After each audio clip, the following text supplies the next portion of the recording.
de Bruxelles, c'est face au juge Luc Hénard qu'il doit se défendre. Et si vous voulez bien, cher monsieur, enlever votre casquette.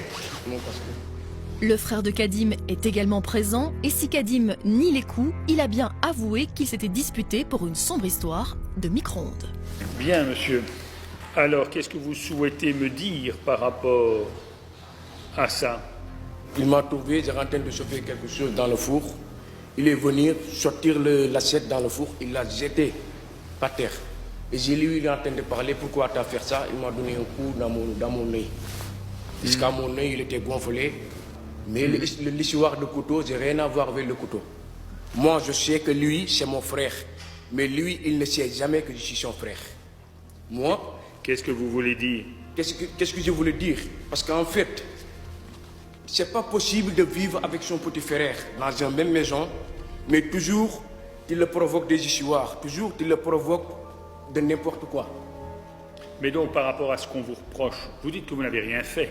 Oui, mes proches, oui. Et ils ont raison. Non, pas vos proches, reproches. Voilà, absolument. Donc vous dites quoi? Moi, que vous n'avez rien fait. Voilà, moi j'ai rien fait. fait. Frère voilà. va dire, mais... Je n'ai rien fait, je n'ai pas pris le couteau, je n'ai pas créé des histoires, c'est lui qui m'a provoqué. Bien. Et vous, monsieur, quelle est votre version des faits? On a des problèmes de micro-ondes. Oui, ça j'ai vu. Voilà. J'ai vu que je vois que tout a démarré avec un problème de micro-ondes.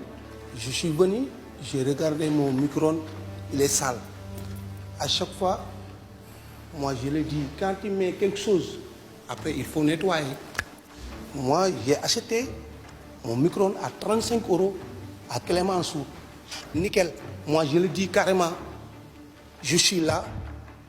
Une fois, c'est la première fois à cause de lui. Regarde mon CV et ton CV. C'est pas pareil.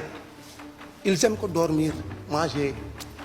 C'est pas le monsieur le président qui t'a demandé est-ce que c'est lui qui travaille, est-ce qu'il dort. On ne te pose pas cette question. Moi, je viens de marier, j'ai 25 ans. Et toi, tu as 42 ans. Tu n'as rien fait encore, toi. Tu as gâché ta vie et tu veux gâcher ma vie. Ah non, c'est pas possible. Tu as déjà perdu 42 ans de ta vie. Laisse-moi faire ma vie tranquille. Monsieur, vous avez dit... Je suis vraiment désolé, monsieur. Voilà. Ah, mais pas autant que moi, hein. Encore que ceci me paraît un rien surréaliste. Le frère de Kadim n'a donc pas supporté que son micro-ondes soit sale, ce qui a provoqué la bagarre et les coups de couteau. Des coups que nie toujours Kadim. Dans le tribunal, le juge Luc Hénard tente de garder son sérieux. Mais qu'est-ce qui explique? J'essaye de comprendre. Oui. Moi, je le dis carrément, laissez mon micro-ondes. Tu ne nettoies pas mon micro-ondes. Oui, c'est d'accord. Voilà. Le micro-ondes, c'est pas son micro-ondes. Il dit toujours c'est mon micro-ondes. Mais c'est quelqu'un qui l'a donné l'argent pour aller le chercher. C'est pas son micro-ondes. Toujours qu'il utilise ces paroles-là. Madame le procureur du roi, vous allez m'expliquer le détail de tout ça parce que ça devient un peu compliqué.